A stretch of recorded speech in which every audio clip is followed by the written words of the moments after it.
অমুকের উপরে জুলুম করেছে, মারধর করেছে, অমুকে রুম থেকে বের করে দিয়েছে, অমুকের কাছে চাঁদা দাবি করেছে, এই কথা তো আজ পর্যন্ত কেউ বলতে পারলেন না। শুধু বলতেছেন যে তারা তাদের পরিচয় দেয়নি, পরিচয় দেওয়ার পরিস্থিতি তাদের ছিল।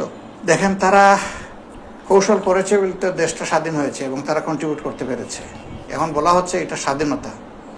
যদি এটা স্বাধীনতা হয়ে থাকে তাহলে এই স্বাধীনতায় কন্ট্রিবিউশন যার যেটা আছে তারটা শ্রদ্ধার সাথে স্মরণ করা উচিত। আমি একটু আগে বলেছি যে এটার কোনো ক্রেডিট এককভাবে বা মেজরিটি পারসন জামাতে ইসলামী কখনো দাবি করে না এবং করবেও না।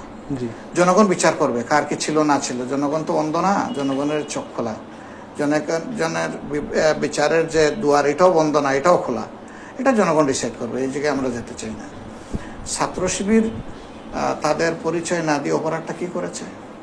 যদি ছাত্র শিবির পরিচয় গোপন করে কোনো অপকর্ম করে, কেউ যদি কোনো অপকর্মের সাথে জড়িত থাকে, তার বিরুদ্ধে চার্জ আনেন, অভিযোগ আনেন যে অমুকের মেয়ের ইজ্জত নষ্ট করেছে বিশ্ববিদ্যালয় আঙ্গিনায়, অথবা অমুকের উপরে জুলুম করেছে, মারধর করেছে, অমুকের রুম থেকে বের করে দিয়েছে, অমুকের কাছে চাঁদা দাবি করেছে। এই কথা তো আজ পর্যন্ত কেউ বলতে পারলেন না।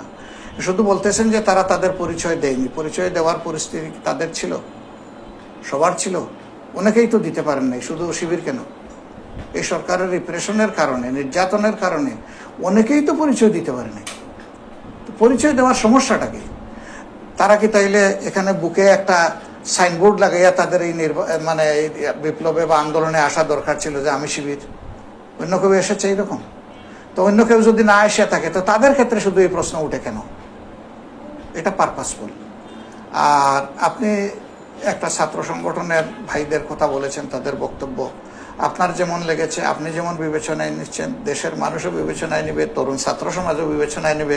সেই ব্যাপারে আমার কোনো মন্তব্য করার দরকার নাই। তবে আমি শুধু বলবো যে দায়িত্বশীলতার জায়গা থেকে আমার এবং সবার খুবই দায়িত্বশীল হওয়া উচিত। এর সাথে একটু সংযুক্ত প্রশ্ন, যে আমরা যে বর্তমান অবস্থা দেখছি, সরকারের পতন বলি, 5 আগস্টের পরের সরকারের ব্যবস্থা বলি, এটা জামাত শিবিরের আন্দোলনের ফসল। এটাকে আপনি কোন দৃষ্টিতে দেখেন? না, আমি আগে বলেছি এটা দেশবাসীর আন্দোলনের ফসল।